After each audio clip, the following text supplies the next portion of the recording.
Samson never existed. He was not a historical figure but a parable, a teaching story revealing a profound truth about the nature of your own mind. The tale is not about a man, it's about a mechanism. The places and characters are symbolic landscapes and forces within human consciousness. To look for Samson in history is to look in the wrong place.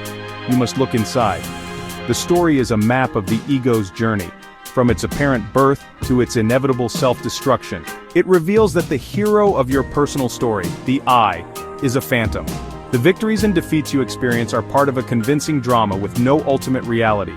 The Samson story is a wake-up call, a mirror showing the illusion of the self. It invites you to see through the game and realize that the player, the game, and the field are all woven from the same dreamlike fabric of the mind. Nothing in the Samson story is literal. Every element is a symbol. The Philistines represent the challenges and enemies the ego perceives. The lion is the raw force of life the ego tries to conquer. The cities and battlefields are the stage for the drama of the self.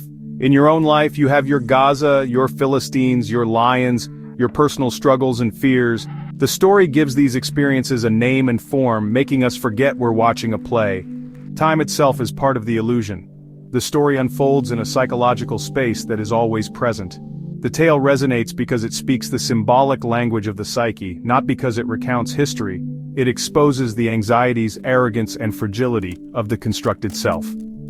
By declaring none of it real, we elevate the story to its true purpose, exposing the illusory nature of reality. The parable is a timeless mirror for a timeless condition.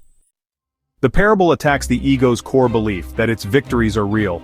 Samson embodies the ego, defined by separateness, specialness, and power. His life is a series of contests, always proving himself. But his victories are delusions, displays of egoic inflation. The ego builds its worth on these moments, but this strength is a temporary gift, a cosmic joke. The more the ego wins, the more entangled it becomes in illusion. Success leads to arrogance and blindness, not wisdom. The ego's triumphs are seeds of its undoing, deepening attachment to the false self. The parable warns, defining yourself by success is building on sand.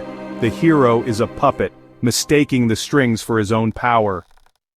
To understand the parable, decode its symbols. Samson is the ego, the sense of I navigating the world, defined by individuality and specialness. His strength is the ego's belief in control, the force behind striving, resisting, and manipulating.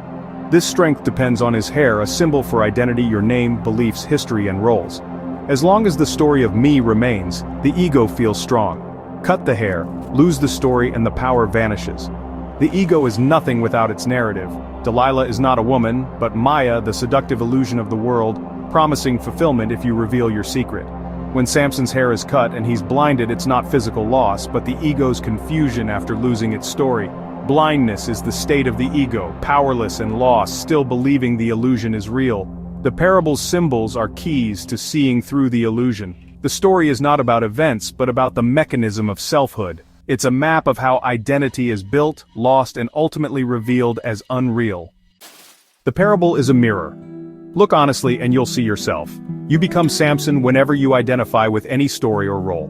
I am is growing your hair, weaving a narrative of identity and strength.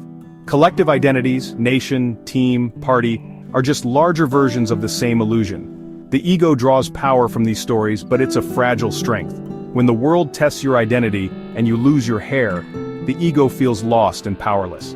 The same happens with careers, relationships, or beliefs. When the story is cut, the strength vanishes. The ego thrashes in the dark, not realizing the story was never real. We are all Samsons, in love with our stories and terrified of losing them. We defend our hair, blind to the fact that it binds us to suffering. The parable asks, what is your hair? What story are you clinging to? Can you see that your attachment is not strength but vulnerability? The mirror invites you to question the reality of yourself. The parable challenges not just personal identity but reality itself. If Samson's hair is a construct, so is everything we use to build a self. Your body is a temporary event, not your core. Your nation, history, and even time are fictions, stories agreed upon or told by the ego. Everything you believe to be solid is a dreamlike construct. There is no independent you behind these things, just a pattern of thought, a character in a play. The ego is a ghost, believing it's the operator. The world, society, and even physical laws are part of the grand illusion, Maya. Awakening isn't about improving the dream, but realizing the character you thought you were was never real. The parable points to waking up from the dream of self.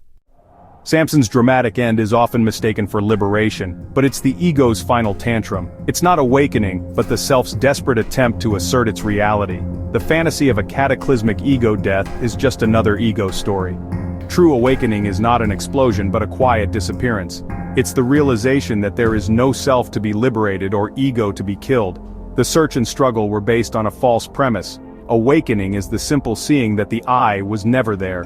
The story of me just stops, the narrator falls silent. The effort to maintain identity ceases, not by conquest but by seeing it's unnecessary. The illusion collapses quietly, leaving only the silent space of what is. Liberation is the effortless end of the story. Contrast the ego's collapse with true liberation. Samson's end is noisy and dramatic, a final act of identification, not release. The ego prefers a blaze of glory to fading away. Many seek change by fighting the self, creating drama and struggle. But this is still the ego's game. The seeker is the ego in disguise.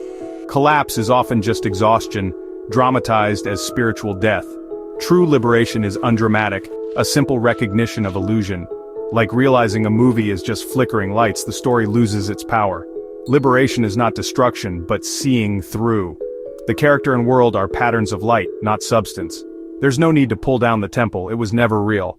The show goes on, but no one is fooled anymore. The parable's radical conclusion: nothing ever existed as you think. Samson was never real, and neither is the you who believes in a separate self. The entire reality, time, space, history, is a stage for the drama of the non-existent self.